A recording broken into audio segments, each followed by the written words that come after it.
కీర్తన సంఖ్య 20. ఈ కీర్తనలో 9 వచనాలు ఉన్నాయి.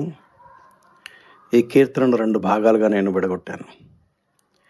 ఈ కీర్తనకు మొదటి భాగానికి పెట్టిన పేరేంటంటే, యుద్ధానికి వెళ్ళే నేపథ్యంలో ఇశ్రాయేలు రాజు దేవునికి బలులు అర్పించాక ప్రధాన యాజకుడు రాజుగారిని ఆయన సైన్యమును ఆశీర్వదించిన సన్నివేశం.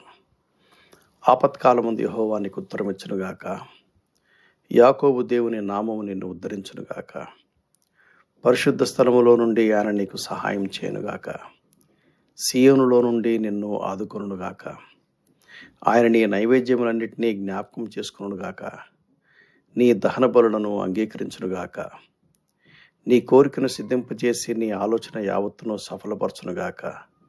యెహోవా, నీ రక్షణను బట్టి మేము జయోత్సాహం చేయుచున్నాం. మా దేవుని నామమును బట్టి మా ధ్వజము ఎత్తుచున్నాం. నీ ప్రార్థనలన్నీయు యెహోవా సఫలపరచునుగాక. ఆహా, ఇలాగే ఓ యాజకుడు మనల్ని చూసి దేవునికి ఆశీర్వాదాలు మన మీద కుమ్మరిస్తే ఎంత బాగుండు. మనం కూడా పరిపరి విధాలని యుద్ధాలు చేస్తూ ఉంటాం. శత్రువును జయించగలిగిన సామర్థ్యం మనకుండదు. అయితే దేవుడు మన పక్షంగా యుద్ధాలు చేసి దేవుడు మనకు విజయాన్ని అనుగ్రహించగలిగినట్లయితే ఇటువంటి ఆశీర్వాదాలు మన జీవితంలో ఫలించినట్టేగా. 2వ భాగం 6 నుంచి 9 వచనాల వరకు. దేవుడు తమ మొర విన్నాడు గనుక విజయం మనదే నా రాజుగారి దృఢ విశ్వాసం.